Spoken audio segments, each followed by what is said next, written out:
Je suis et avec moi. Éternel, c'est pour cela que ce lieu m'appartient aujourd'hui et j'ai l'autorité et aucun esprit ne peut bloquer ta parole, ne peut alors enfreindre à ta loi en ces lieux, éternel mon Dieu, désormais. Alors ta parole sera dispensée sous la mouvance du Saint-Esprit. Josué 1:5 dit, Seigneur, nul ne tiendra devant moi, éternel, avec toi, nul ne tiendra devant moi, tant que au moment où je vais prêcher ta parole, éternel mon Dieu, mon roi, aucune difficulté, aucune puissance du monde des ténèbres, aucun empêchement, mon Dieu Tout-Puissant. Éternel, tu es présent, sois béni. Tu as dit dans Romains 8, le verset 1, maintenant, il n'y a aucune condamnation pour ceux qui sont en Jésus. Car on a fait la loi de l'esprit de vie, affranchi ceux qui sont en ces lieux, affranchi ceux qui écoutent le message de la loi du péché et de la mort. Le péché n'a plus de pouvoir en ces lieux. Nous sommes plus que vainqueurs. Nous sommes puissants au nom de Jésus. Et tu as dit dans Luc 10 au verset 19, voici tu nous as donné le pouvoir de marcher sous les serpents, sous les scorpions et sous toute puissance de l'ennemi, et aucun pouvoir ne peut nous nuire. Éternel, quand nous sommes dans ta présence, aucun pouvoir ne peut se lever en ces lieux parce que nous avons l'autorité. Nous marchons sur les serpents. Alors toute la puissance du serpent est écrasée et tous ses venins. Nous marchons sous les scorpions et sur toute puissance de l'ennemi. Ici règne ta présence et ta puissance de Jésus. Je demande aux chars de feu et à tous les anges, à toutes les armées, de prendre les dispositifs tout autour de ces lieux et autour de tout un chacun qui va suivre ce message, qu'il soit quadrillé, qu'il soit protégé, mon Dieu, mon roi, parce que ce message va lui faire du bien, qu'il soit protégé, parce que c'est par la parole de Dieu que tu manifestes des choses inédites, que cette parole localise tout un chacun qui est présent et qui suit ce message chez lui, et que ceux qui sont en ces lieux puissent bénéficier de ce message pour ta gloire et ta puissance. Amen. Amen. Amen. Amen. Amen. Veuillez nous asseoir. C'est bon? Oui, c'est bon. Alors, enfants de Dieu, soyez contents d'être dans la maison de Dieu aujourd'hui. Amen. Comme cela a été une grande fête hier, maman Christelle et papa a dit, et ici aussi c'est une grande fête. Amen. Amen. C'est maman qui m'a appelé, viens voir vite. Oh Seigneur, la joie vient de Dieu. Amen. Amen. Et les enfants de Dieu doivent être caractérisés par la joie. C'est pour cela que je viens te dire par mes premiers propos de cet après-midi, que la joie que tu veux vivre sera ton partage cet après-midi. Amen. Amen. La joie sera ton partage. Amen. Ça ne sera pas une joie séquentielle, une joie temporaire. Non, c'est une joie permanente parce que Dieu dit, je veux que tu prospères comme prospère l'état de ton âme. Est-ce que tu le comprends? Amen. Dieu n'aimerait pas et Dieu ne pourra jamais accepter que ta vie continue dans la tristesse, que ta vie continue dans le grincement des dents, mais il t'accorde la joie. Est-ce que tu peux recevoir cette joie? Amen. Alléluia. Amen. Il faut sourire. Il n'y a aucun élément de ta vie que le diable peut prendre en otage pour te rendre triste toute ta vie. Est-ce que vous le comprenez? Mais il est question de temps. Dieu a établi chaque chose pour un temps. Alléluia. Quand la chose n'est pas arrivée aujourd'hui dimanche, ça ne veut pas dire que le diable vous a vaincu. Non. Vous êtes plus que vainqueur, plus que victorieuse. Dites Amen. Amen. Je témoignais à maman Roland ici. C'était au Congo, on a eu à faire des grandes délivrances. Et j'ai fait, par la grâce de Dieu, nous avons fait une délivrance avec ma soeur.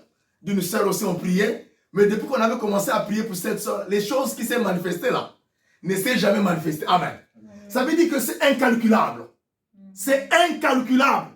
Quand le jour de l'Éternel arrive dans ta vie, qu'il pleuve, qu'il neige, qu'il vente, ce qu'il dit doit être fait de la manière dont cette chose a été écrite. Amen. Hein? On ne va pas changer le rythme. Est-ce que vous comprenez? Ou la faisabilité de ce miracle. Alléluia. Tel que je vous vois beau ici, belle, c'est l'image d'une expression, d'une joie, la joie qui vient de Dieu. Est-ce que vous comprenez? La joie qui vient de Dieu. Tu ne peux pas être tous les jours triste. Dis Amen.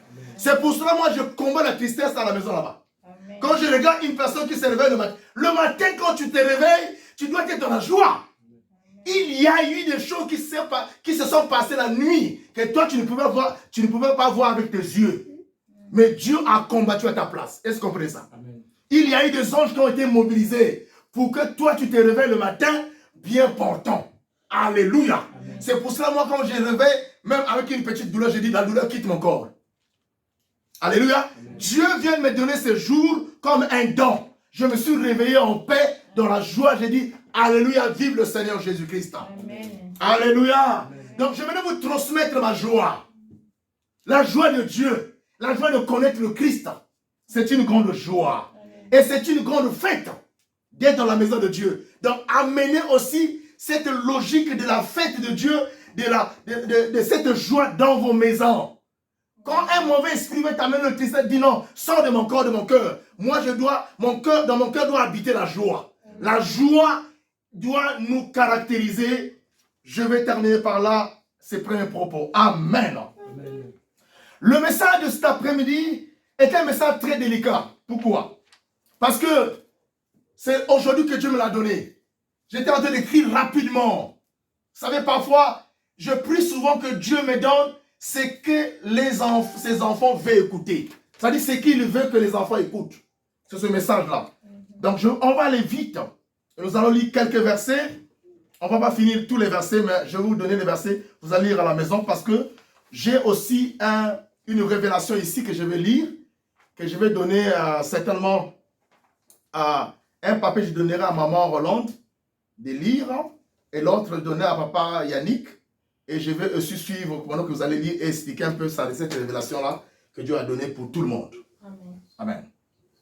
Nous parlons aujourd'hui de la puissance qui est un sujet très délicat et qui a fait aujourd'hui que plusieurs personnes se détournent du vrai chemin de la vérité. Amen. Amen. La puissance aujourd'hui est un sujet très délicat qui a fait que beaucoup de personnes se sont détournés du vrai chemin, qui est le chemin de la vérité, qui est Jésus-Christ. Amen. Amen. Ils se sont détournés. C'est-à-dire, à cause de la richesse de la puissance. Amen. Amen. Beaucoup de gens se sont déroutés aujourd'hui. Car en effet, toute personne veut avoir de la puissance. Chaque personne sur la terre veut dominer. Même une femme qui est dans un foyer, deuxième femme veut dominer la première. Amen. Dans une entreprise, le DG qui est là, et le directeur général, et le directeur adjoint veut dominer le directeur général. Amen. Donc il y a une lutte qui se passe sur la terre. Il y a même des luttes cachées au sein de la famille. Alléluia. Amen. Partout il y a la lutte. Mais j'ai lu quelque part, l'apôtre Paul a dit, d'où viennent les luttes et les querelles au milieu des enfants de Dieu. Alléluia. Parce que dans l'œuvre de Dieu, le maître c'est Jésus. Le plus élevé c'est Jésus. Le plus gradé c'est Jésus. Alors aucune personne ne peut se prévaloir dire que moi, je suis plus puissant que cet homme de Dieu que je vois là. Alléluia. Il y a un seul maître. Alors tous les hommes de Dieu et toutes les servantes de Dieu, si tous nous avons un seul maître, pourquoi nous serons alors orgueilleux? Amen. Parce que nous ne dépendons pas de lui-même. De nous-mêmes plutôt. Nous dépendons de lui. Est-ce que vous comprenez ça? Nous dépendons de lui, on ne dépend pas de nous-mêmes. Donc il n'y a pas raison d'être orgueilleux. Que Dieu vous bénisse. Amen. Amen. Donc chaque personne veut avoir la puissance dans n'importe quel domaine qu'elle exerce afin de briller d'abord et d'être à la tête. Je viens de vous dire ça. Donc on cherche toujours à être à la tête. À l'école, partout. Et pour cela, bien aimé dans le Seigneur, il se passe des choses qui ne sont pas bonnes sur la terre. Alors, c'est quoi la puissance? Nous allons un peu définir la dite puissance. La puissance, c'est un pouvoir, une autorité, une domination, une capacité et une énergie que l'homme reçoit de la part de Dieu afin de produire des grands effets invisibles et visibles dans la marche divine. Parce que ici, je parle de la puissance de Dieu. Amen. Je ne parle pas de la puissance de Satan.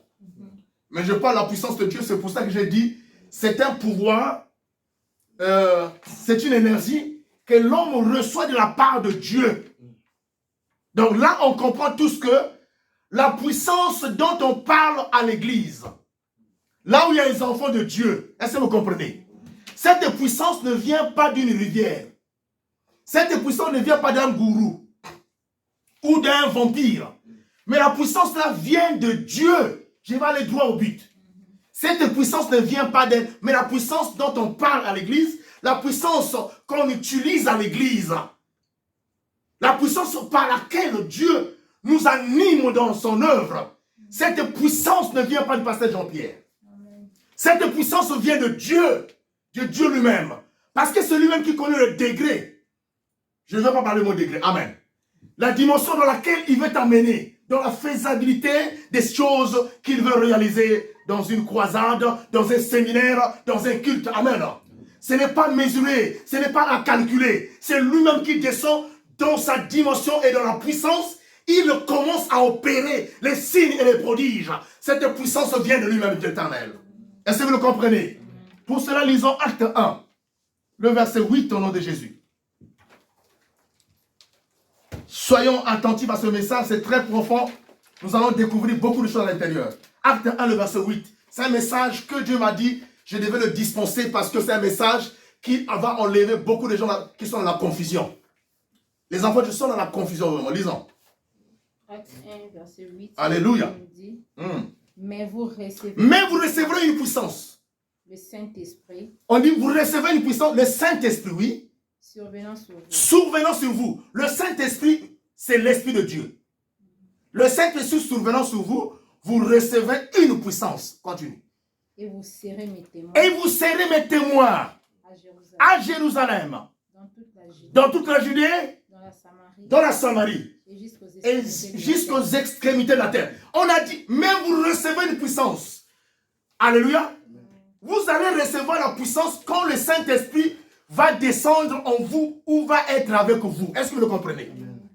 Donc du coup, vous comprenez qu'une personne qui manifeste la puissance au préalable, elle est d'abord amie du Saint-Esprit. Est-ce que vous le comprenez? Cette personne qui manifeste la puissance est d'abord amie du Saint-Esprit. Parce que c'est le Saint-Esprit qui exerce en elle la puissance de Dieu, dit Amen. Qui exerce en elle la puissance dont on parle ici. Alléluia.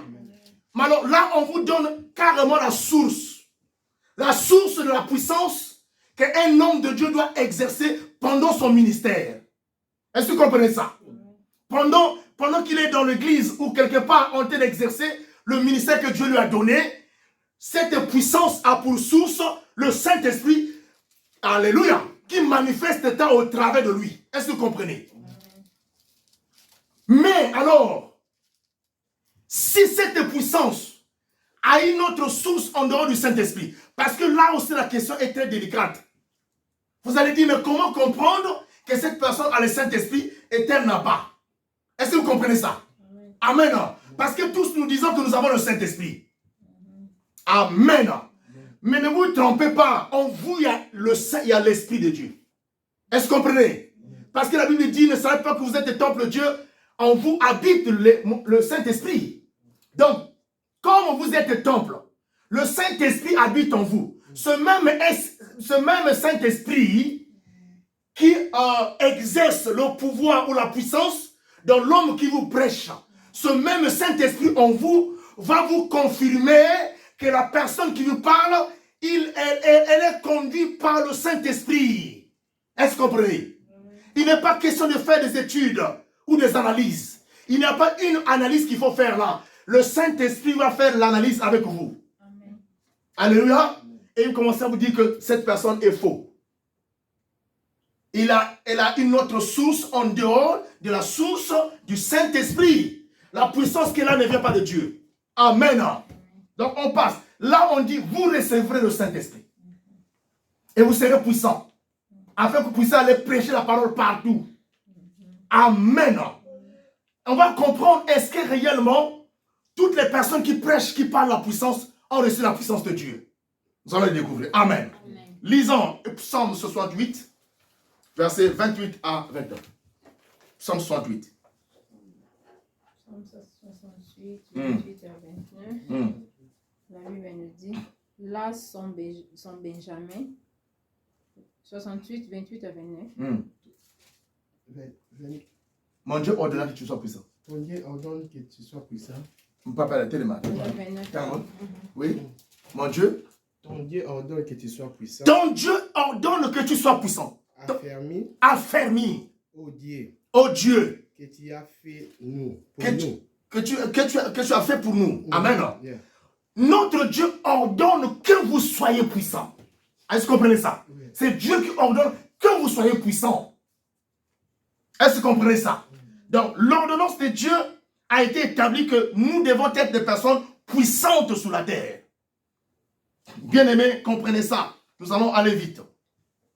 Et donc, chaque personne sur la terre veut être élevée. Alors, pour être élevé et avoir une renommée, il va falloir que cette personne ait de la puissance. C'est ce dont on parle ici.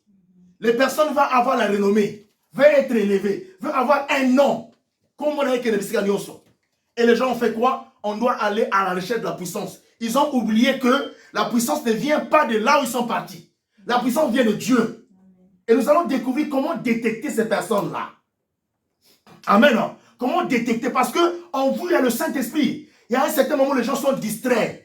La voix qui parle en toi, tu n'arrives pas à la saisir.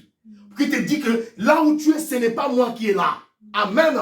Mais vous allez comprendre, il y a des choses parce que, en fait, ce que le diable fait, quand il a parlé, à la fin, il doit mettre son cachet. Amen. À la fin, il doit mettre son cachet. Pour que l'on sache que non, ne vous trompez pas, c'est moi qui a fait. Est-ce que vous comprenez ça?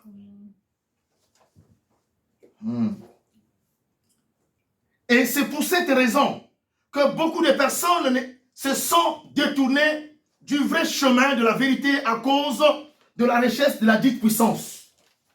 Je vais revenir sur le verset qu'on vient de lire. Mais je continue d'abord. Parce que c'est un message révélé.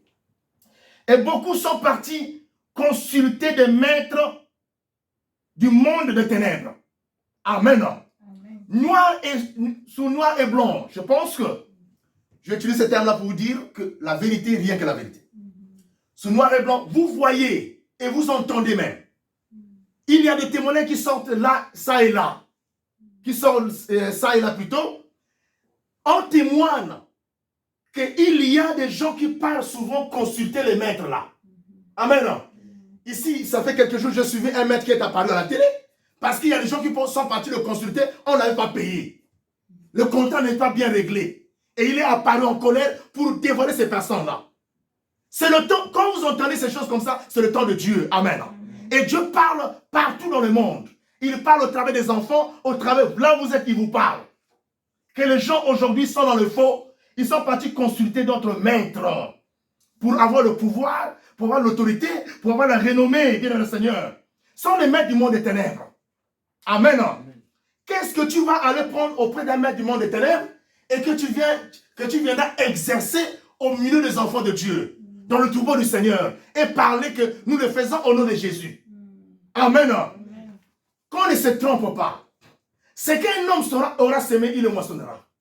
Et nous ne sommes plus au temps du mensonge, au temps du camouflage. Les choses doivent être dites, doivent être amenées au grand jour, à la lumière. Parce que la Bible dit, on ne prend pas la lampe pour la mettre sous la table.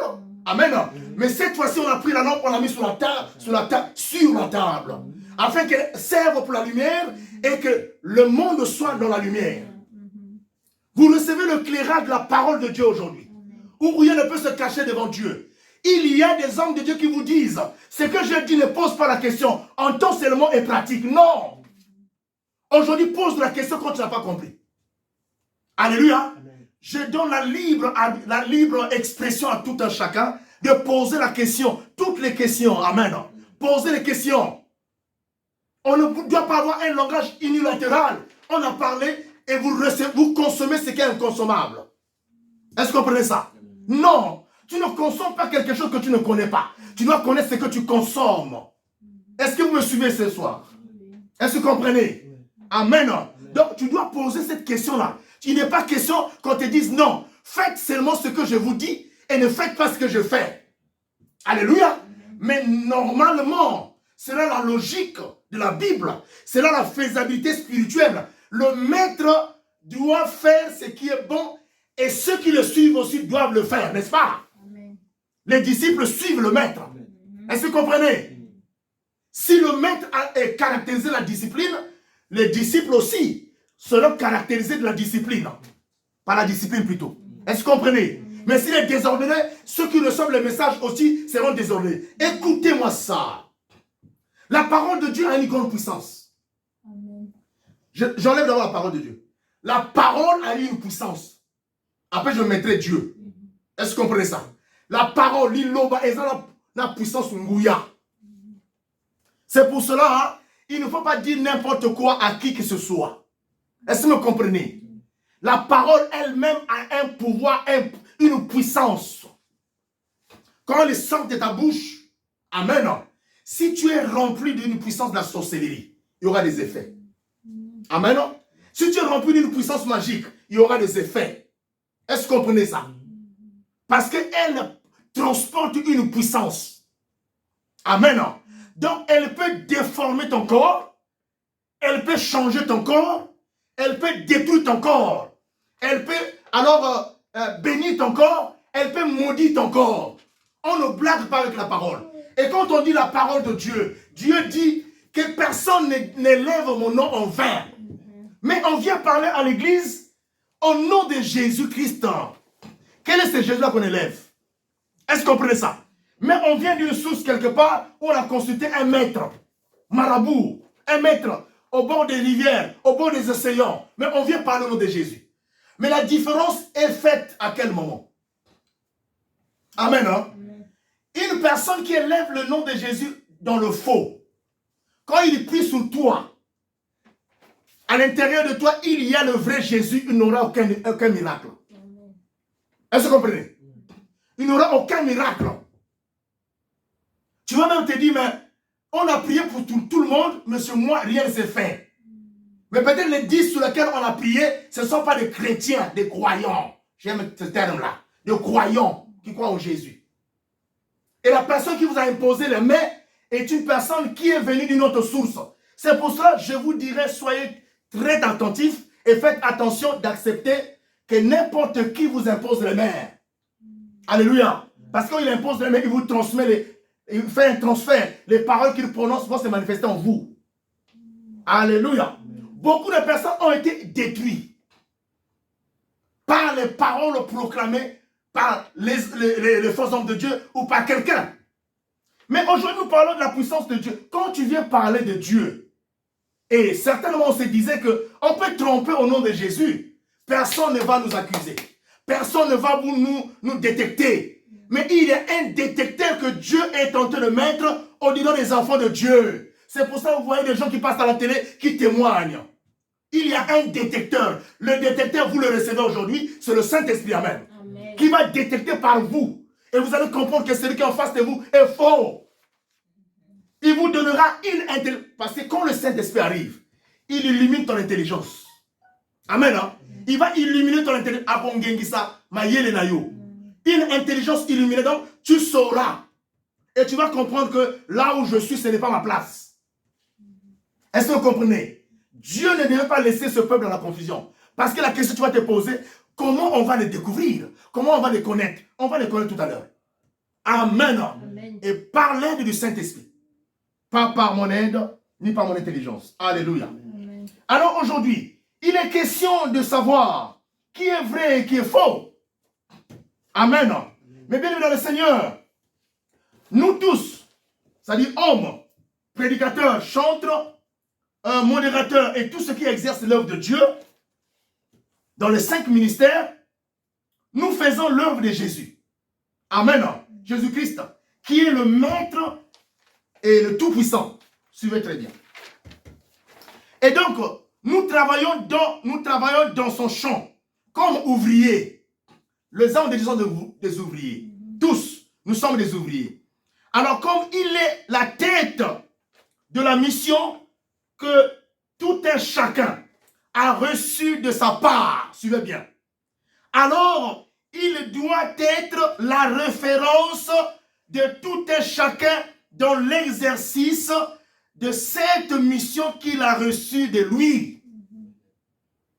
Est-ce que c'est bien dit? Amen. Amen. C'est bien dit.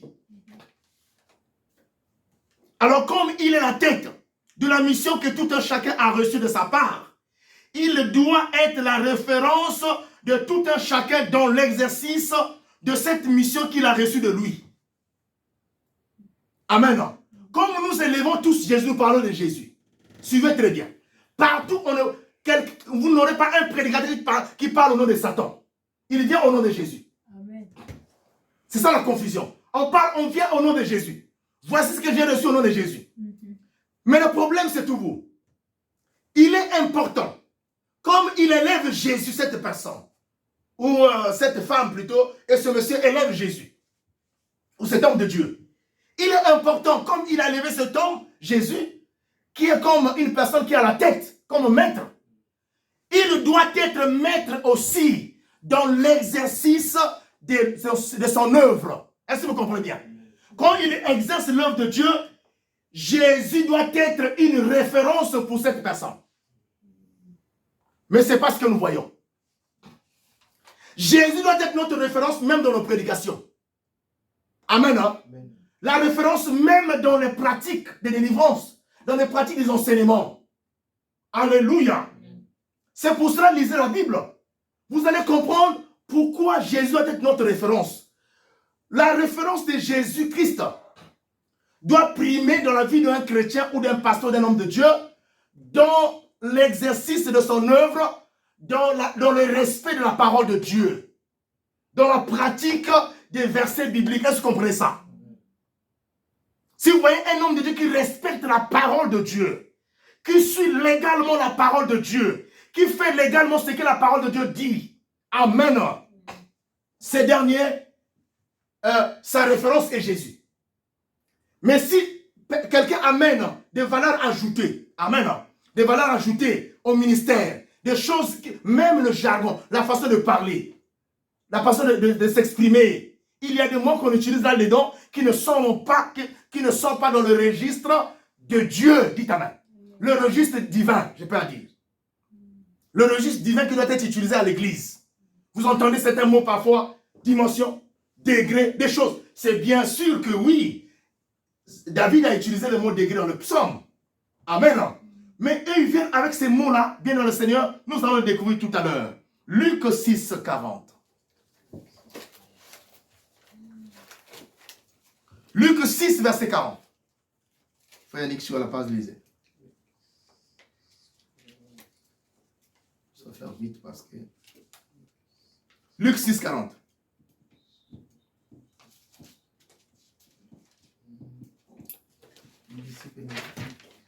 Oui, amen.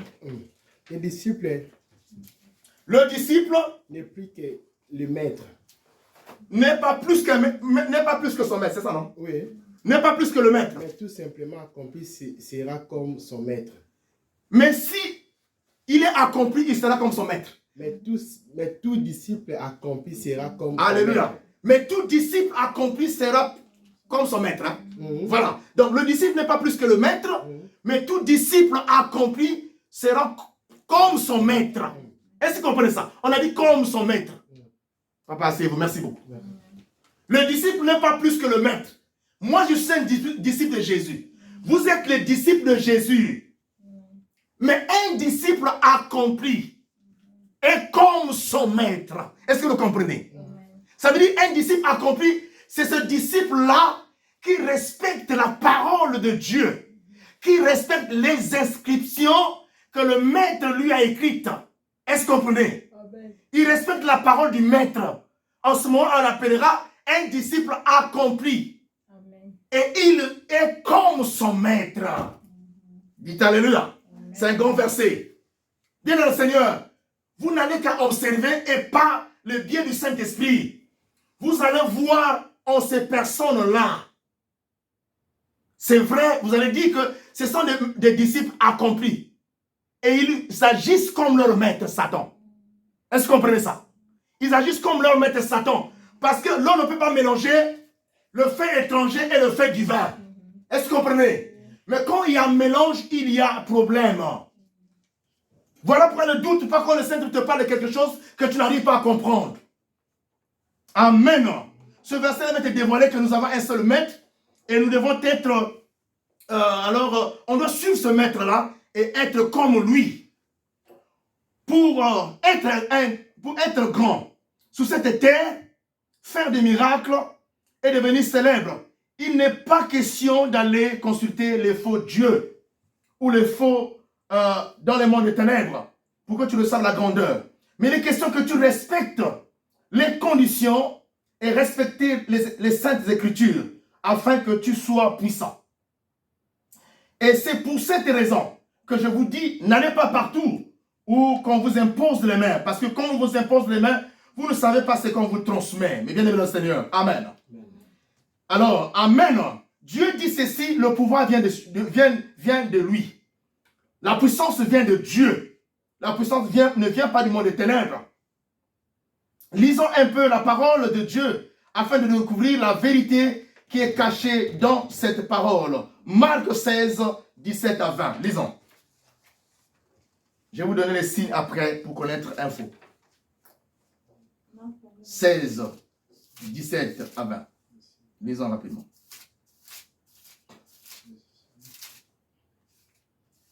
Celui qui croira et qui sera baptisé sera sauvé. Sera sauvé. Mais celui qui ne croira pas sera condamné. Continue. Voici les miracles qui accompagneront. Voici les miracles qui accompagneront. Qui auront cru. Ceux qui auront cru.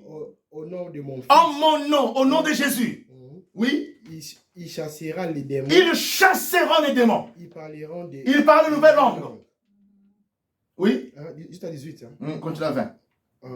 Et ils saisiront des serpents. Ils saisiront des serpents.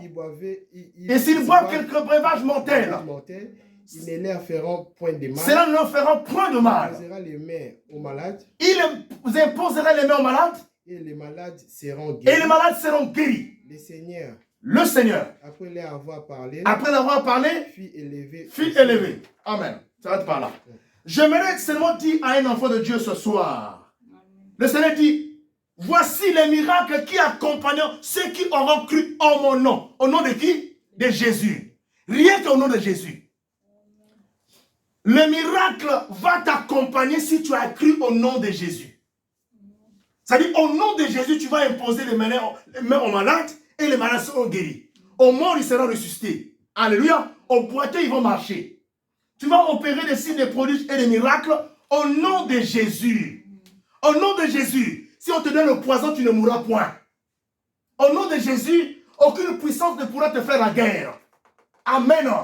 Je dis seulement ça pour comprendre que Dieu a suffisamment de la puissance pour que nous soyons garnis, pour que nous puissions aller de l'avant dans son ministère, pour que nous puissions chercher, pour que nous puissions être grands, puissants et élevés sur la terre. Dieu a suffisamment de la puissance.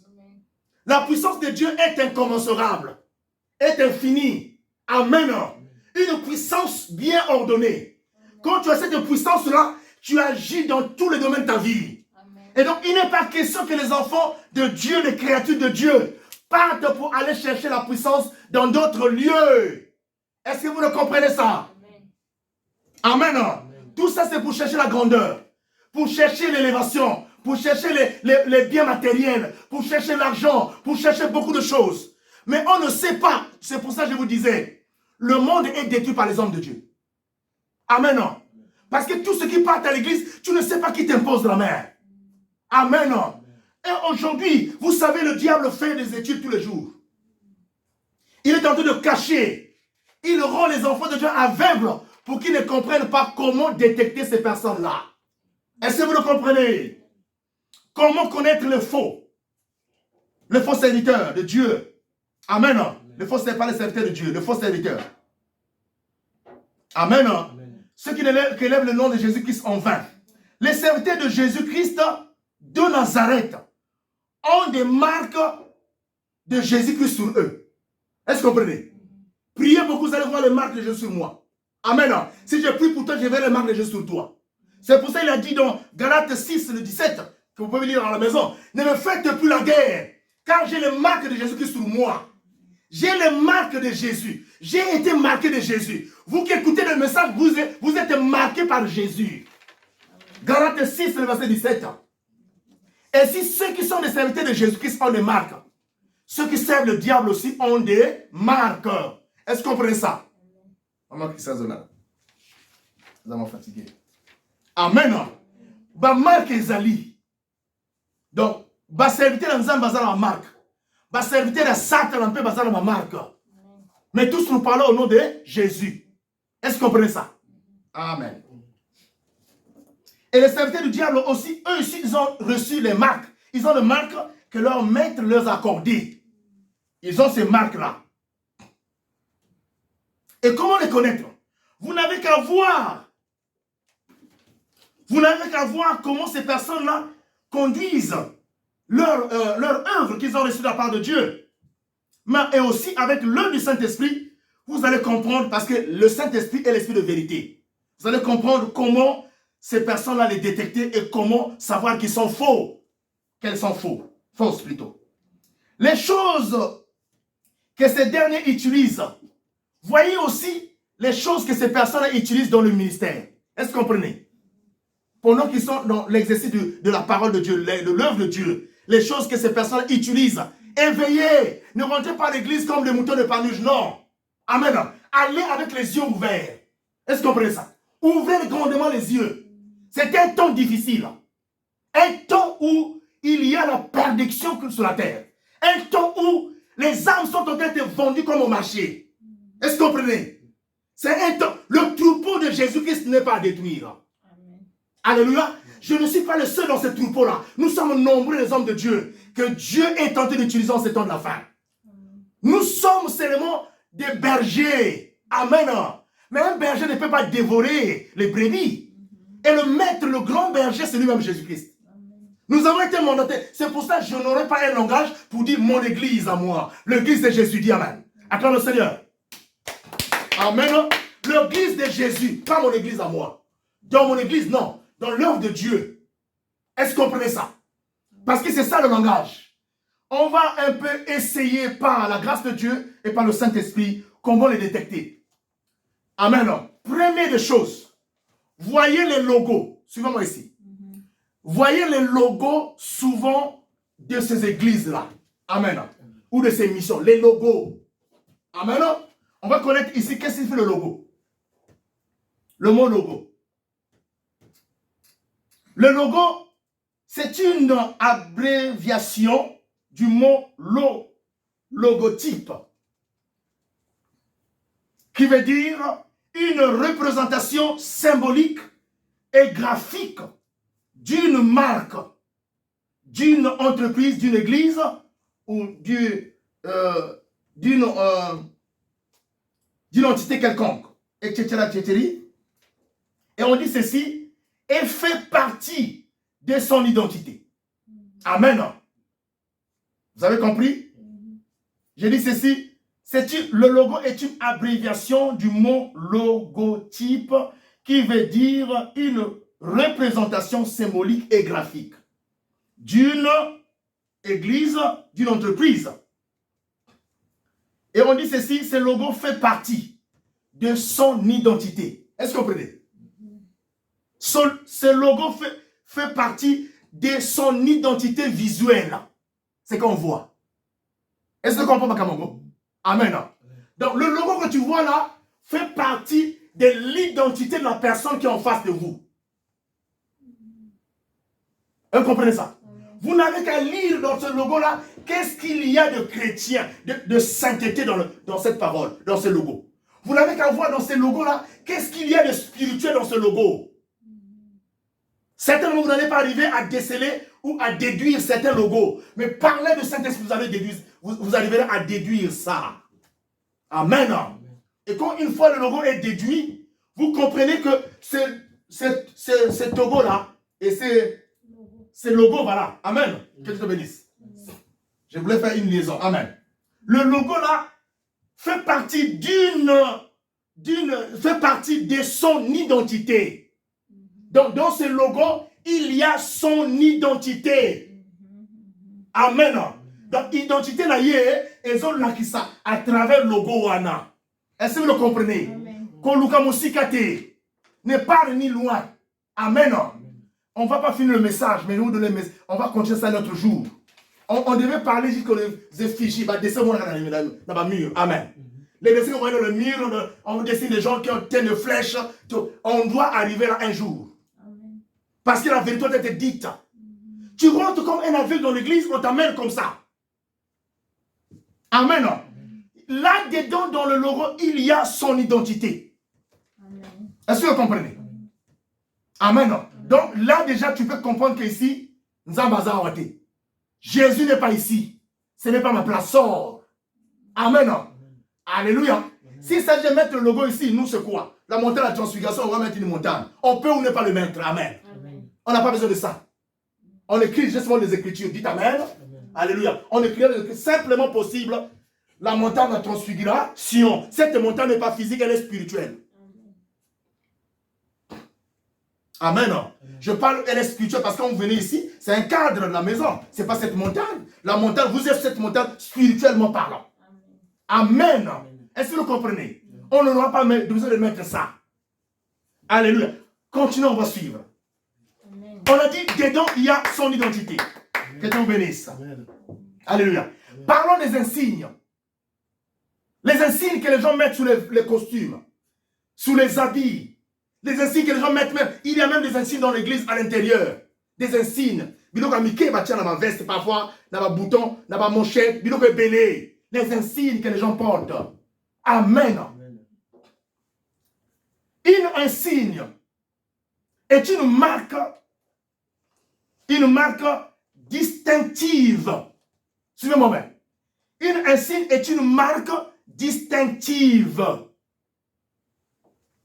qui est remarquable, attire l'attention et se fait distinguer, je veux bien dire, et se fait distinguer de ses semblables. Amen. Hein? Est-ce que tu as compris? C'est fort. Amen. Hein? C'est-à-dire, un signe est ça et les moments que vous c'est-à-dire, il faut mon ango. Après, je vais revenir.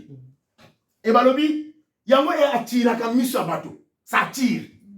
Mais le mongo et zana motowana et l'axarake et ça lui permet afin qu'il soit reconnu au milieu de les autres qui ont le même élément avec lui. Amen. J'ai bien expliqué ça? Amen. Donc c'est un signe qui lui fait distinguer de ses semblables. Est-ce que vous comprenez ça? Par le signe là, on comprend qu'il est le nôtre. Amen. C'est pour ça qu'on verra le pasteur Jean-Pierre qui n'a pas un signe, on va dire, il n'est pas le nôtre, il faut le chasser. Est-ce que vous comprenez ça? Par les insignes.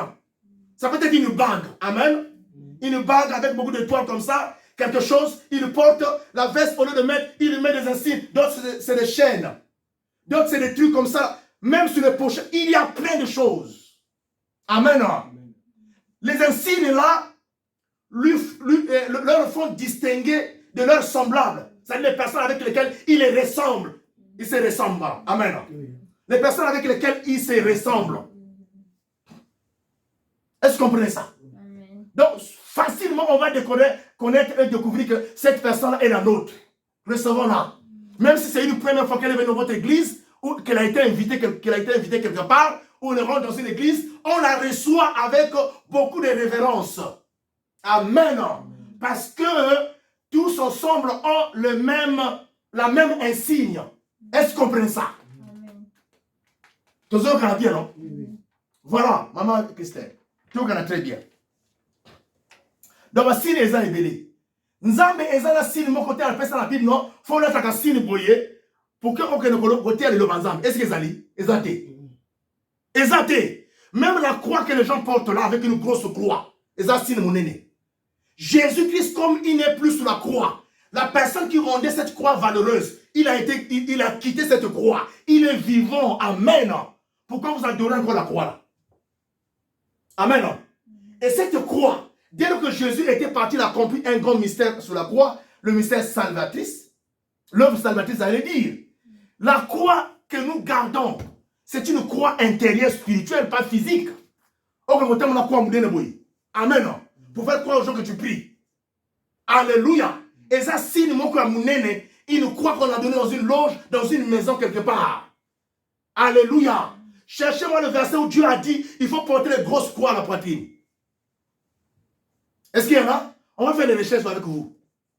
Où est-ce que Dieu a dit, porte une grosse croix? Quand tu rentres à l'église avec une grosse chaînette, une croix comme ça qui pèse. Alléluia. D'autres la croix en or, en argent. Est-ce que vous comprenez ça? Je suis presque à la fin du message. Amen. Mais je vous dis, on va aller pas à pas. Je vais arrêter parce que nous allons rentrer dans la prière. On va lire le verset ici. Mais le jour à venir, on va comprendre, on va aller jusqu'à comprendre les effigies, les photos que les gens mettent au mur. Amen. Alléluia. Est-ce que c'est de Dieu? Est-ce que ceux qui prient pour, quand ils prient pour les gens, les geckos, amen. Excusez-moi le mot de bichotte là. Les crapauds sortent. Amen. Est-ce que c'est de Dieu? Amen. Parce qu'un homme de Dieu, soi-disant du monde des ténèbres, a la capacité de venir toucher ton ventre, il te met un crapaud dans le ventre. Amen. Et quand tu pries, le crapaud sort, le miracle est accompli. D'où vient le crapaud qui sort de ton corps? Est-ce que vous comprenez? Posez-moi des questions. Qui a une question ici? Frère Yannick. Maman Christelle, une question? Maman Roland. Posez les questions. Oui, on peut poser la question pendant la prédication. Ça sera comme ça. Alléluia. Posez toutes les questions possibles. On va lire la parole de Dieu. Qu'est-ce que la parole de Dieu dit? Lisons 1 Timothée. Je suis à la fin. 1 Timothée 6, 3. 6, 3. 1 Timothée 6, 3. Ok, si quelqu'un enseigne de fausses doctrines. Si quelqu'un enseigne de fausses doctrines. Et ne s'attache pas aux saines paroles. Et ne s'attache pas aux saines paroles. De notre Seigneur. De notre Seigneur. Jésus-Christ. Jésus-Christ. Et à la doctrine qui est selon la piété. Et à la doctrine selon la piété. C'est-à-dire, si une personne vous enseigne une autre doctrine, la doctrine, c'est l'ensemble des éléments qui constituent le ministère de Dieu ou de Jésus-Christ que nous prêchons. Est-ce que vous comprenez? Donc, nous avons à la base la doctrine. Nous devons apprécier les choses qui sont hors. Alléluia. Est-ce que vous comprenez? Il y a un verset que je vais chercher où Dieu a dit, je vous amènerai ça. Si vous voyez quelqu'un commence à parler de choses qui ne sont pas de la doctrine de Jésus-Christ, sortez, claquez, remuez vos pieds et sortez. Amen. Amen. C'est la vérité, dites amen. Donc ici, nous devons être dans la doctrine de Jésus-Christ, dans la sainte parole. Amen. Dans la doctrine de la piété. Pas dans la doctrine de l'impiété. Amen. Ou de l'abomination, ou de la doctrine de la sodomie. Amen. Dans la doctrine de la piété. Alléluia. De la pudeur, de la sainteté. Alors, quelle est la doctrine de Jésus? Amen. La doctrine de Jésus-Christ est à la base. La doctrine de Jésus-Christ est à la base de la parole de Dieu. C'est-à-dire, cette doctrine, c'est elle qui est écrite dans la parole de Dieu. Tu n'ajouteras point, tu ne retrancheras point. Alléluia. C'est ça la doctrine de Jésus-Christ. Donc, c'est la Bible, la parole de Dieu. Mais dès lors que tu retranches, tu fais quelque chose qui est contraire à la Bible, tu n'es pas dans la doctrine. C'est comme exemple de la doctrine de Jésus. C'est comme enseignement que Jésus nous a enseigné. Quel enseignement que je vous ai enseigné? Ouais.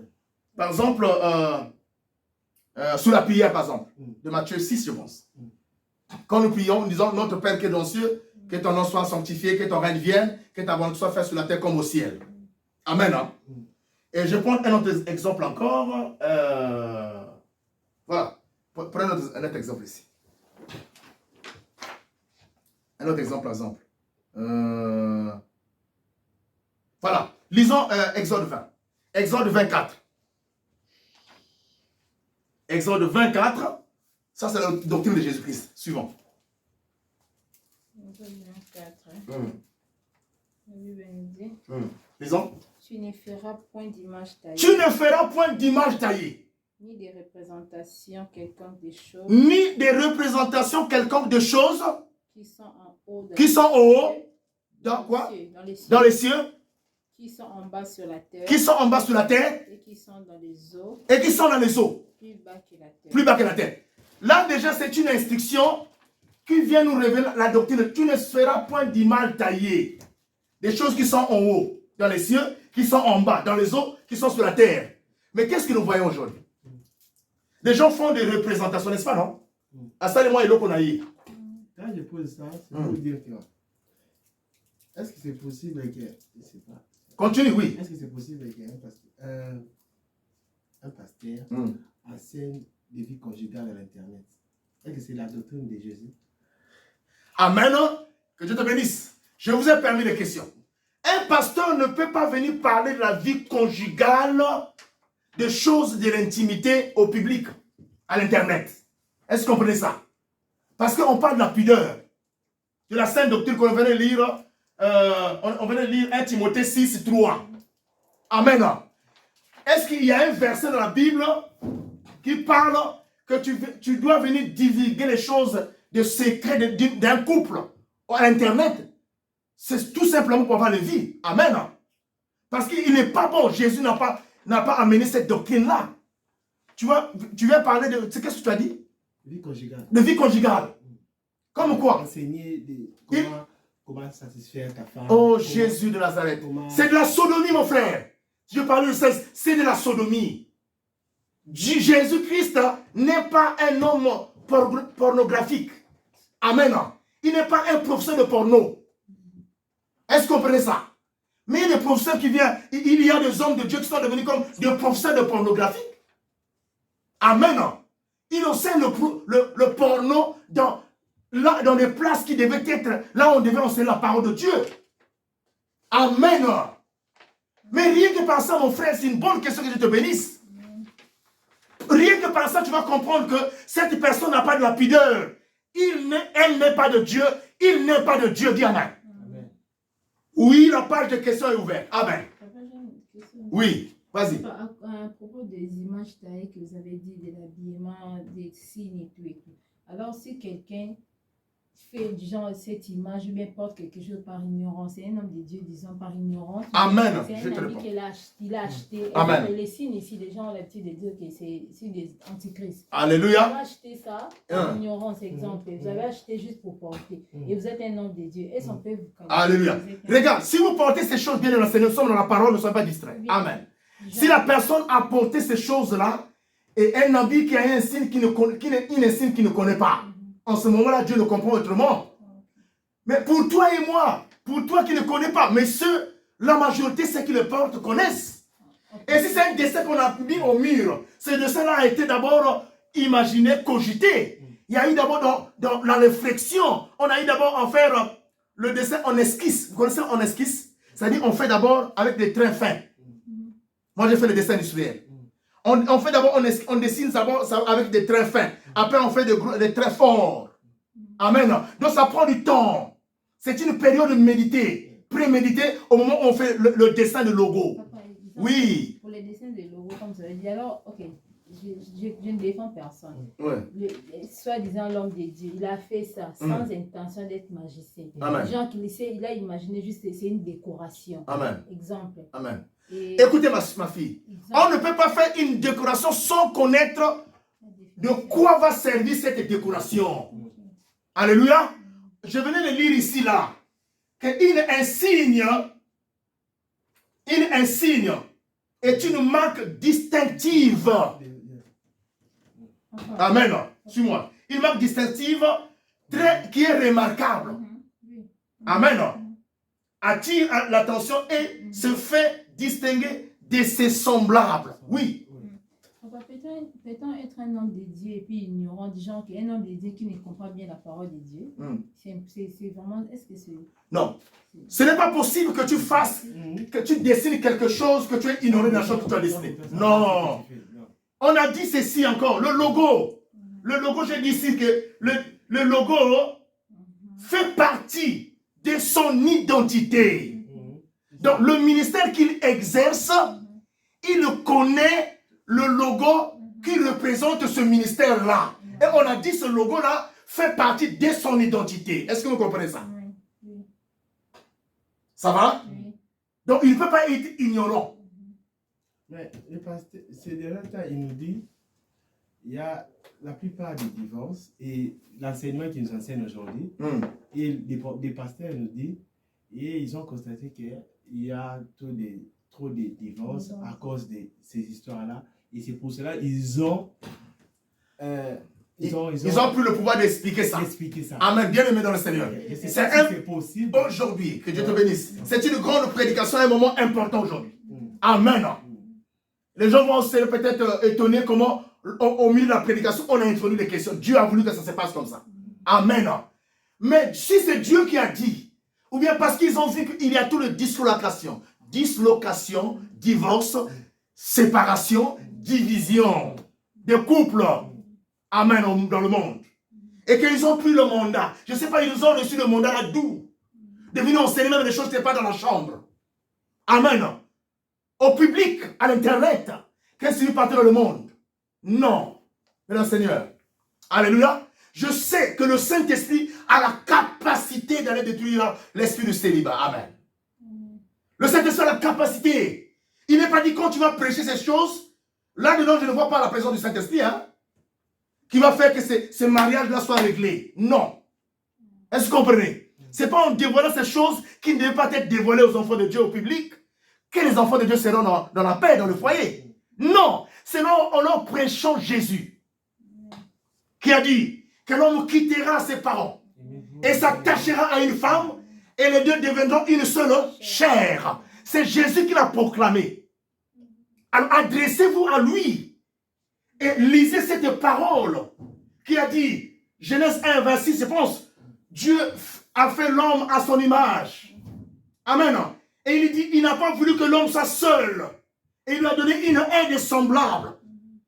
Alléluia. Les Écritures sont bien placées pour reconstruire ces foyers. Amen. Pas pour venir être un professeur de biologie. Même le professeur de biologie a parfois un tabou. Il a parfois des réserves. Mais ceux qui enseignent à l'Internet sont des professeurs aujourd'hui qui prêchent de la volonté permissive. Amen. Est-ce que vous comprenez ça? On dit tout. Papa, je reviens à la question de tantôt Yannick. Ces genres de prédication, c'est faire, bon, pas dans l'église, genre dans l'assemblée, non, des gens qui réunion de papa, réunion de maman, est-ce que ça peut se faire? Des gens qui, il y a une jeudi conseil, vendredi, enseignement du père, réservé au papa, et ça peut se faire. Allez, comment? Je reviens à la question de tantôt. Oui. C'est le genre de prédication, bien enseignement. Il faut parler fort, oui. Ça peut se faire dans l'église. Les gens qui a un jeudi, un mercredi, qui est réunion de papa, les papas vont, les gens qui parlent. Oui, écoutez, la question qui est posée, est-ce que ce genre de réunion où on parle des choses de couple peut se faire dans l'église? Parce que les gens, c'est suivi en direct. Amen. La question, est-ce que les réunions là peuvent se faire? Oui, les réunions là peuvent se faire à l'église. À l'église, mais on a parté, il y a que, là où il y a des hommes, il y a des femmes. Mais moi-même, quand j'enseignerai les hommes, je ne vous enseignerai jamais les choses du lit. Ce n'est pas ma mission, moi. Amen. Non. Ce n'est pas un diplôme que j'ai reçu de la part de Jésus. Pour enseigner les choses de la chambre aux enfants. Amen. Je viens pour la parole. Est-ce que vous comprenez? Même si c'est réservé des enseignements mis à part, mais on n'enseignera pas ça. On enseignera ce qui est biblique, comme Dieu a dit quoi? Marie, aimez vos femmes. Alléluia, acclame au Seigneur. On va enseigner la femme. Sois soumise à ton mari. L'on n'enseignera pas que voici comment tu vas faire comme une sorte de professeur de biologie. De porno. Amen. Non. Alléluia. On va enseigner les gens selon la Bible. Il y a encore une question, je vais passer à une autre chose. Que Dieu vous bénisse. Amen. Acclamons le Seigneur. Lisons un dernier verset. Et les autres, je vous donne, vous allez lire à la maison. Dernier verset. Proverbe 18, verset 21. C'est très important. Proverbe 18, 21. Je comprends ma soeur, ma fille Christelle. Que Dieu te bénisse. Tu es ensemble avec nous. Alléluia. Lisons Proverbe 18, verset, comment j'ai dit là? Verset 21, maman, papa, lisez. La mort et la vie. La mort et la vie sont au pouvoir de la langue. Sont au pouvoir de la langue. Quiconque l'aime mangera les fruits. Quiconque l'aime en mangera les fruits. Papa, asseyez-vous. Pourquoi ce verset-là, Dieu a voulu que nous puissions le lire? Pourquoi? J'ai dit que toutefois que vous écoutez la parole qui sort, la parole qui est libérée, ou les paroles, j'allais dire, qui sortent d'un homme qui a pour source le diable. La Bible dit, la parole vient, la foi vient de ce qu'on entend. Et ce qu'on entend vient de la parole de Jésus-Christ, n'est-ce pas? Les paroles, chaque fois que vous recevez, qu'on vous communique, forment en vous la foi, forment en vous un corps. On a dit, la mort et la vie sont au pouvoir de la langue. Dans ces paroles-là, vous ne recevez pas la vie. Vous recevez la mort. Parce que la mort vient de cette personne qui vous prêche cette parole. Elle vous communique la mort par la parole. On est d'accord?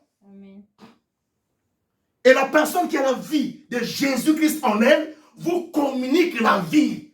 Recevez cette vie-là de Jésus-Christ de Nazareth. Amen. Amen.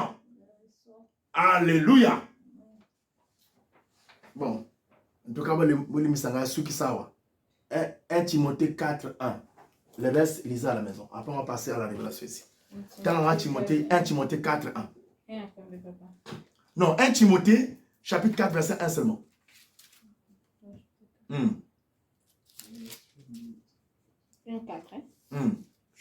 Timothée, chapitre 4, verset 1 seulement. Mais l'Esprit dit expressement que dans les derniers temps, l'Esprit dit expressement, oui, que dans les derniers temps, quelques-uns abandonneront la foi. Abandonneront la foi.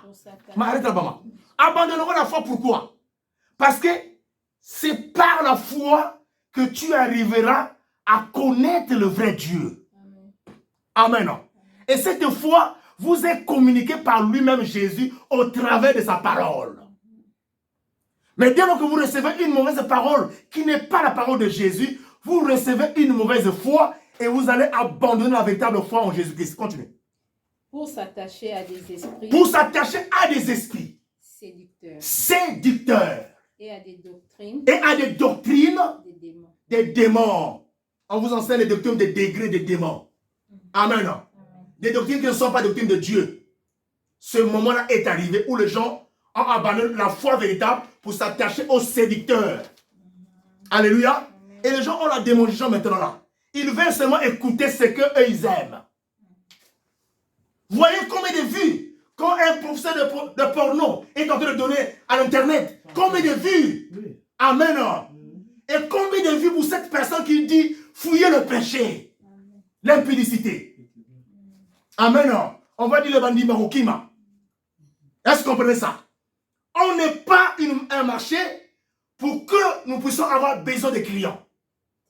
Amen. Mais nous sommes dans la maison de Dieu où la parole de Dieu doit être appliquée. Où moi qui vous prêche, je dois être plutôt le modèle. Et je dois avoir pour référence Jésus. Et vous qui recevez aussi la parole, vous devez être le modèle de cette parole et vous devez avoir pour référence Jésus. Amen. Ce que moi, amen. Pasteur, est-ce que vous comprenez ça? Amen. Que Dieu vous bénisse, qu'il vous comble. Amen. Enfin, avant qu'on passe à la prière, j'ai une révélation que j'avais reçue dans la semaine. C'est pour cette raison, je vais donner un papier à Maman Rolande, va lire, et moi je vais suivre aussi, je vais répéter les mêmes paroles après vous. C'est une révélation profonde. Papa, levez-vous, soyez seulement là où vous êtes, si vous ne voulez pas apparaître à l'écran. Lisez cette révélation-là, en commençant par la sœur Rolande. C'est la première page, non? Oui, la première page, c'est Roland qui a pris la première page. C'est la révélation que j'ai reçue de la part de Dieu. Pourquoi Dieu a voulu qu'on donne ça aujourd'hui? Il m'a dit de lire cette révélation-là. Parce que nous sommes au temps où ces choses doivent être dites. J'ai reçu ça la semaine passée. Au nom de Jésus, toujours dans la marche où Dieu veut que les choses soient bien faites.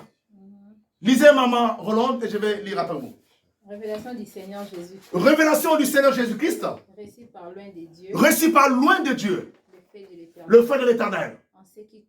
En ce qui concerne la louange et l'adoration. Ainsi parle le Seigneur Jésus. Ainsi parle le Seigneur Jésus-Christ. Je ne suis pas content des louanges. Je ne suis pas content des louanges. Et des adorations. Et des adorations. Qui sont réalisées. Sur la terre maintenant. Sur la terre maintenant. Car ces adorations et louanges ne sont pas adressées à moi. Ne sont pas adressées à moi. Ni ne sont pas chantées. Ni ne sont pas chantées. Pour élever ma gloire. Pour élever ma gloire. Et elles sonnent. Et sonnent. Ou elles sonnent. Dans mes oreilles. Dans mes oreilles. Comme un véritable bruit. Comme un véritable bruit dans les oreilles de Dieu, oui. Désagréable. Désagréable. Ensuite. Ces chants ne viennent pas de moi. Ces chants ne viennent pas de moi. Ils ne sont pas méchants car moi.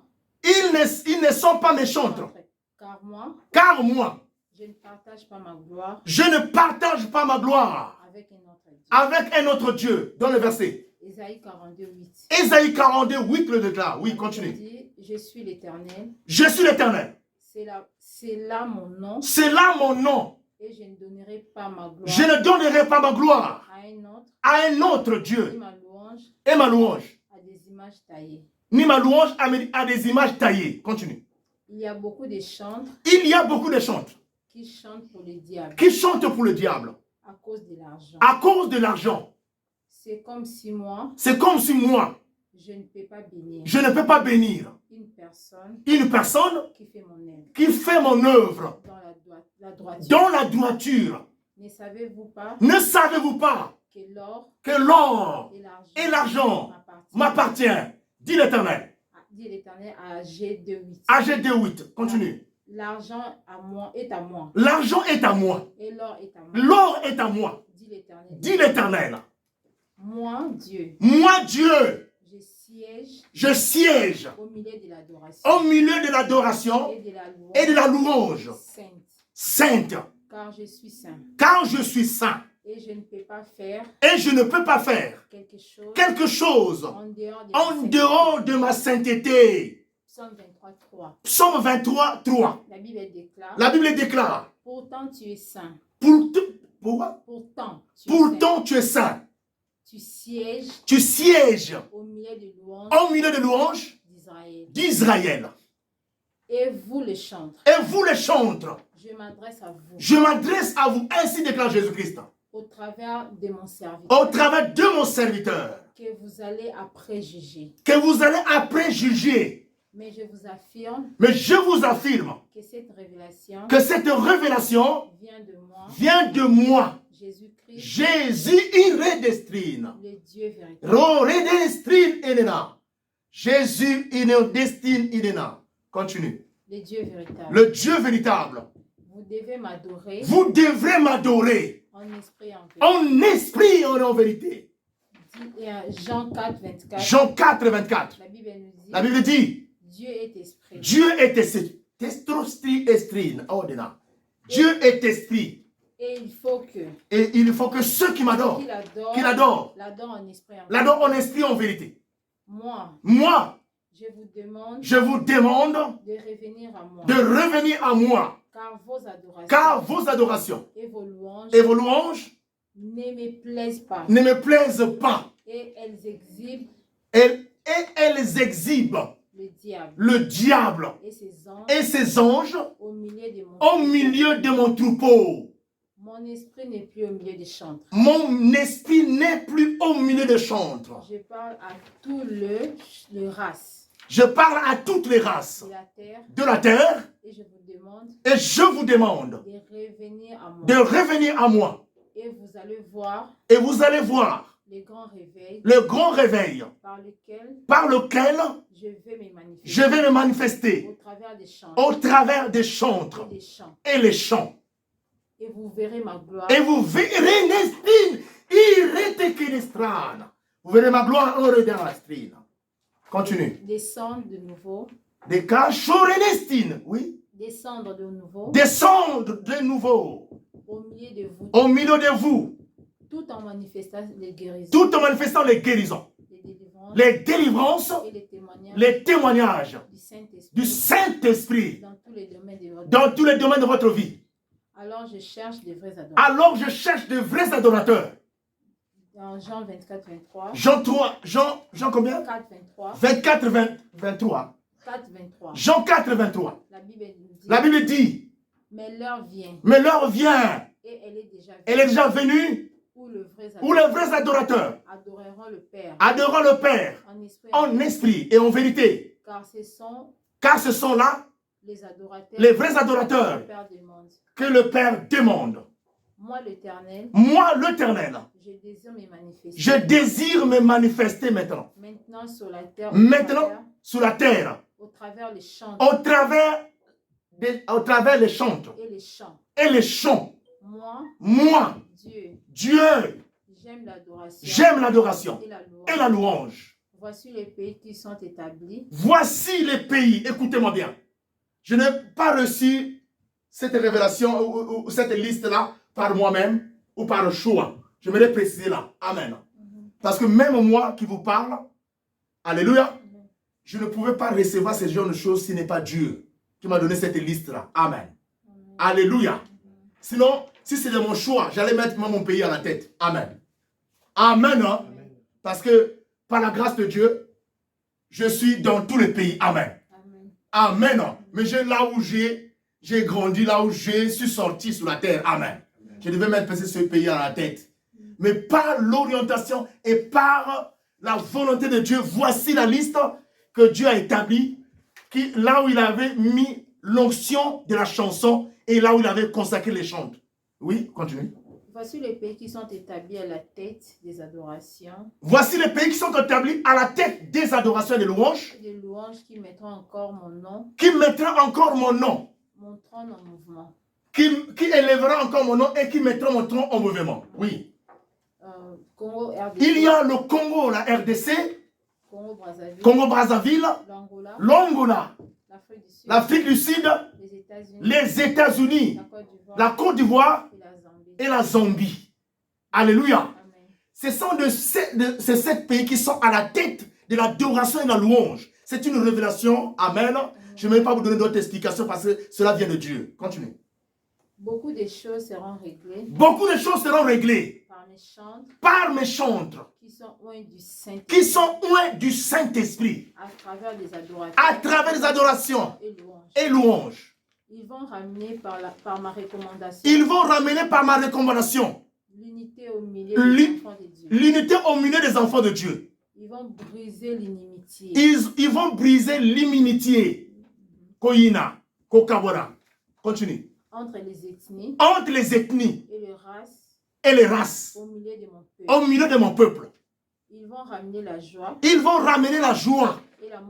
Et l'amour véritable.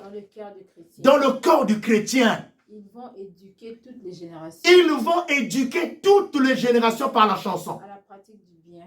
À la pratique du bien. Et du respect. Et du respect. Envers le prochain. Envers le prochain que tu vois. Ils vont contribuer. Ils vont contribuer. À l'élévation des nations. À l'élévation des nations. Car quand il y a la gloire. Car quand il y a la gloire.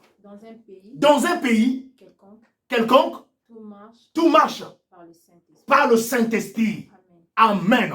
Frère Yannick. Oui.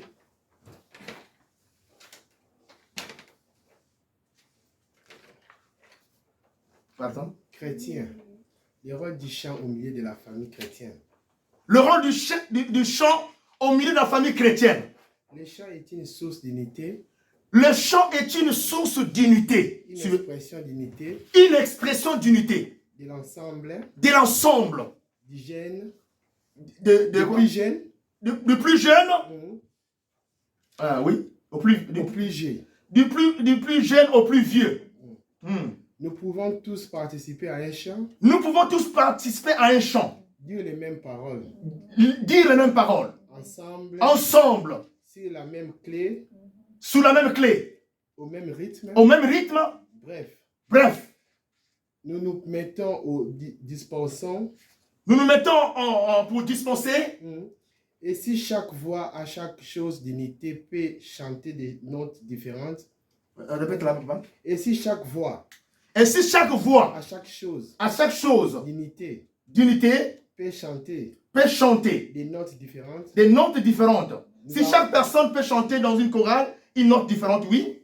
Nous harmonisons les différentes. Nous harmonisons les voix pour qu'il ait une bonne mélodie. Le chant est également un moyen. De nous encourager. Mutuellement. Nous nous souvenons alors des lèvres de Dieu. Nous nous souvenons alors des lèvres de Dieu. Nous nous souvenons alors de l'œuvre de Dieu, oui. Par le chant. Nous nous rappelons à une autre manière d'être et de faire. Par le chant, nous rappelons à une autre manière d'être et de faire, oui. Les paroles des chants. Édifient. Nous enseignent. Et nous forment. Amen. Les paroles de chant te donnent la forme aussi. Continue, papa. Il est facile de mémoriser les paroles d'un chant. Car la musique qui l'accompagne aide à le faire. Comme l'avait fait Moïse avec les enfants d'Israël. Deutéronome 32, 40. Papa, les canaux. Oui. Les chants favorisent aussi les prières en nous aidant à travers des mots pour louer Dieu. Les chants aussi nous aident dans la prière pour avoir le mot comment louer Dieu. Amen. Confesser nos péchés. Comment prier? Confesser nos péchés. Intercéder. La musique. Lorsque la musique du chant est bien en la place. Elle aide à favoriser toute notre attention. Ça veut dire quoi? La musique nous attire. Comprends? Oui. Sur Dieu, sur les paroles que nous lui adressons, alors que les... Sur les paroles? Sur les paroles que nous lui adressons. Oui. Quand c'est bien harmonisé, oui. Alors que le bonheur grandiose des chants pour Dieu. Alors que le bonheur grandiose du chant dans l'œuvre de Dieu. Pour Dieu. Pour Dieu. Okay. Somme 92. Oui, c'est là où il y aura le bonheur si les choses sont harmonisées et que nous chantons, les voix partent dans les normes et la musique est bien cadrée. En ce moment-là, il y a le bonheur de Dieu. Oui, continue. Donc, si nous comprenons bien cette explication, ça veut dire que tu as bien compris avec moi. Et ça veut dire que tu as bien compris avec moi. Que les chants ne peuvent pas automatiquement dire prier. Que le chant ne veut pas dire automatiquement prier. Prier 2 fois. Oui. Continue. Ici, lis. Le manuscrit. Ah non, ne lis pas manuscrit, tournez. Les rôles de la louange et de l'adoration selon Dieu. Tu es venu à la page de départ? Oui. Non. Ici, lis ça. Ici, maintenant, ici, il y a l'inscription. Ah non, c'est bon. Tu as déjà lu ici. Oui, et tout. Amen. Amen. Hein? Je vais lire l'inscription là. C'est moi-même, je vais lire. C'est ce que j'avais reçu après. Donc, vous avez compris un peu le rôle du chant au milieu des enfants de Dieu. C'est une source. Mais ici, frère Yannick, tu n'as pas lu. Amen. À la fin ici. Parce que je n'ai pas entendu ça. Lisez ici. Comment on a imprimé ça aussi? Lisez seulement ceci. Ah ouais. C'est tout, c'est ce que je voulais dire. Lisez ça. Lisez. Les tout, non? Oui, lisez. Okay. Le rôle de la louange et de l'adoration selon Dieu. Le rôle de la louange et de l'adoration selon Dieu. Enfant de Dieu. Enfant de Dieu. Enfant de Dieu. Enfant de Dieu. Oui. Fille et fils de Dieu. Fille et fils de Dieu. Sortez de la grande confusion. Sortez de la grande confusion. Dans laquelle vous êtes emportés. Et transportés. Emportés et transportés. Tout en citant chaque chose sacrée de l'Éternel. Tout en citant chaque chose. sacrée de l'Éternel. Vous citez chaque chose sacrée de l'Éternel. Oui. Sous forme de slogans. Sous forme de slogans. Sans connaître leur signification. Sans connaître leur signification. Alors que le chant est prié 2 fois. Alors que le chant est prié 2 fois. Toi qui es ici. Toi qui es ici. Tu peux dire chanter. Tu peux dire chanter. C'est prier 2 fois. Et moi aussi dans ma réponse. Et moi aussi je peux donner cette réponse. Chanter c'est prier 2 fois. Continue. Je peux dire oui. Que chanter c'est prier 2 fois. Oui. Mais les autres questions que vous ignorez sont les suivantes. Mais les autres questions que vous ignorez sont les suivantes. Que le Saint-Esprit nous pose aujourd'hui. Que le Saint-Esprit nous pose aujourd'hui. Oui. Si chanter. Suivez. Si chanter. C'est prier 2 fois. C'est prier 2 fois. Pour qui? Pour qui? Et pour qui chantons-nous? Et pour qui chantons-nous? Papa. Et pour qui chantons-nous? Réponse. Nous chantons pour Dieu. Nous chantons pour Dieu. Et que les chants soient une double prière. Nous chantons pour Dieu pour que les chants soient une double prière. Il faut au préalable que ceux qui chantent. Il faut au préalable que ceux qui chantent. Les cantiques de Dieu. Des cantiques de Dieu. Appartient à Dieu. Pour que chanter soit une prière 2 fois, c'est-à-dire prier 2 fois. Il faut au préalable que ceux qui chantent pour Dieu appartiennent à Dieu. Oui, papa. Appartient à Dieu. Oui. Veut simplement dire. Appartenir à Dieu veut simplement dire. Avoir une source d'inspiration. Avoir une source d'inspiration. Des cantiques. Venant du ciel. Venant du ciel. Dieu. Venant d'un seul Dieu. Amen. Du seul Dieu, oui, c'est Dieu. D'un seul Dieu, oui, amen. Véritable. D'un seul Dieu véritable. Amen. Et quand cela est respecté. Et quand cela est respecté. En ce moment-là. Nous pouvons dire. Que chanter, c'est prier 2 fois. Est-ce que vous comprenez ça bien? Oui. Car ce sont les chrétiens qui croient à qui prier Jésus-Christ. Pardon? Car ce sont les chrétiens qui croient et qui prient Jésus-Christ. Car ce sont les chrétiens qui croient et qui prient Jésus-Christ. Qui devraient proclamer cette phrase. Qui devaient proclamer cette phrase-là. Parce que ces chrétiens-là sont avec Jésus et peuvent dire chanter, c'est prier 2 fois. Mais si la source n'est pas Jésus, pourquoi prier ce que tu prononces chez toi? Chanter va être prié 2 fois. Oui, papa. Car ils sont des chants de l'Éternel. Car ils sont des chants de l'Éternel, les chrétiens, les croyants. Mais si la source est la Shekinah. Mais si la source est la Shekinah, qui n'est pas un Dieu, Dieu ne sera jamais féminin. Il n'a jamais été féminin. Nzambaza moi cité. Amen. Dieu n'a jamais été féminin, il ne sera jamais féminin. Mais si la source est la Shekinah. Oui, continue. Le Dieu féminin qui est le déesse de la louange. Le Dieu féminin qui est la déesse de la louange. Shekinah fait ça.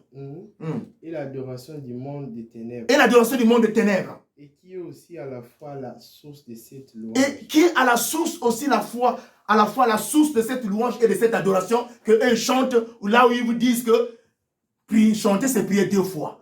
Oui. Et cette adoration. Et alors mes bien-aimés. Alors mes bien-aimés. En ce moment-là. On ne peut pas dire que chanter. On ne peut pas dire que chanter c'est prier 2 fois. C'est prier 2 fois. Oui, ma papa. Au moment où.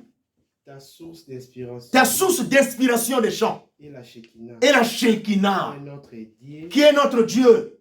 Dehors de Jésus-Christ. En dehors de Jésus-Christ. Qui n'est pas Dieu. C'est-à-dire vous l'adorez en dehors de Jésus-Christ. Papa, oui.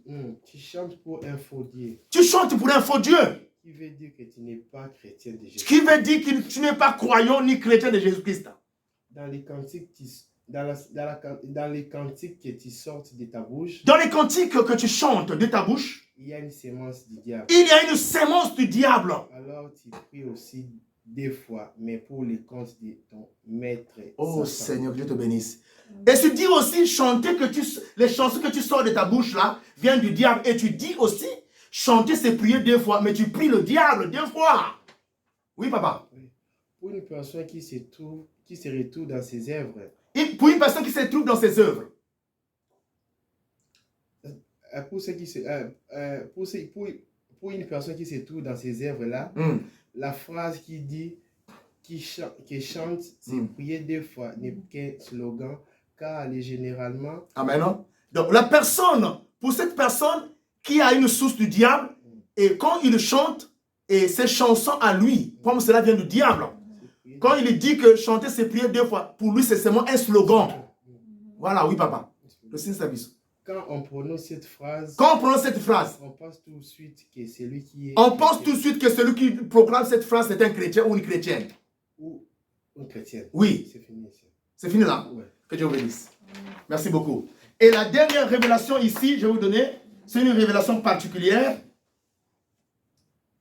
Donc, ici, tu comprends bien ces explications que Dieu a données aujourd'hui au travers de sa révélation.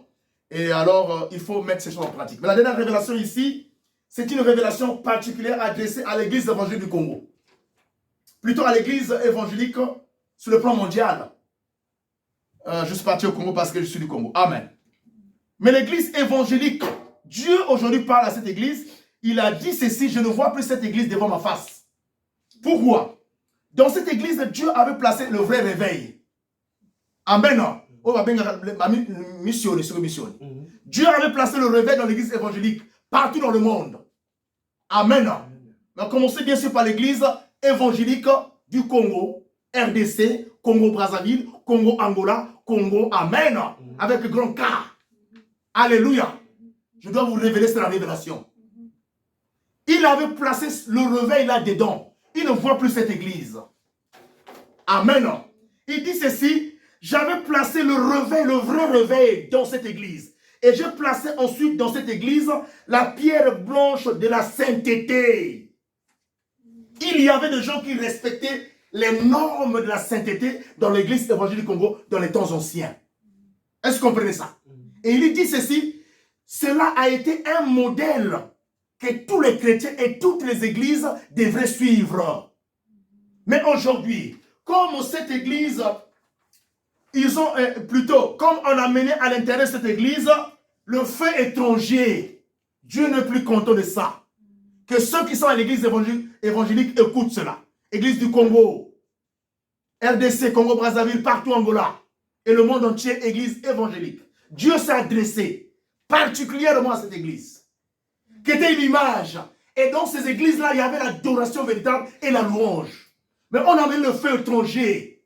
Le leadership est rentré. Maintenant, on cherche des faux dieux pour se maintenir à la tête. Que Dieu vous bénisse. Acclamons le Seigneur. On se lève, on va prier le Seigneur. On se lève, je vais prier. Suivez-moi. On va prier ici. Amen. La première prière que tu vas faire. Que la vraie adoration et la vraie louange. Aujourd'hui. La vraie adoration et la vraie louange que tu vas faire à compter d'aujourd'hui puisse t'amener dans la joie, dans l'allégresse. Que cette louange de Dieu, l'adoration de Dieu, puisse changer ta vie. Mais cette vie-là, le changement de cette vie doit être caractérisé par la joie de ton cœur. Dis Amen. Élève ça, que l'adoration et la louange de Dieu amène l'esprit de joie et de paix dans ton corps. Élève ta voix, prie le Seigneur Jésus-Christ.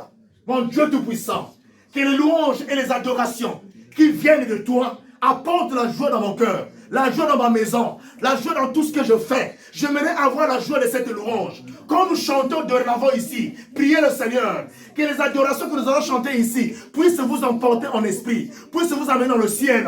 Vous ne serez pas hors de cette louange. Et que dans cette louange, vous puissiez vivre la gloire de Dieu et la puissance de Dieu. Au nom de Jésus, prie le Seigneur. Prie le Seigneur Jésus-Christ. Alléluia. Au nom de Jésus. Ma louange, que ces louanges-là nous bénissent. Ces louanges-là nous transforment. Ces louanges-là nous changent éternel. Nous demandons en ce jour que cela se manifeste dans notre vie au nom de Jésus-Christ. Amen. Deuxième prière. Tu as souvent un cantique que tu chantes souvent. Amen. Ozala nzembo oyo yebaka tous les jours au sambelaka. Alléluia. Nzembo oyo ya souvenir. Nzembo oyo e rappelaka makambo o nzambe asala vie na yo.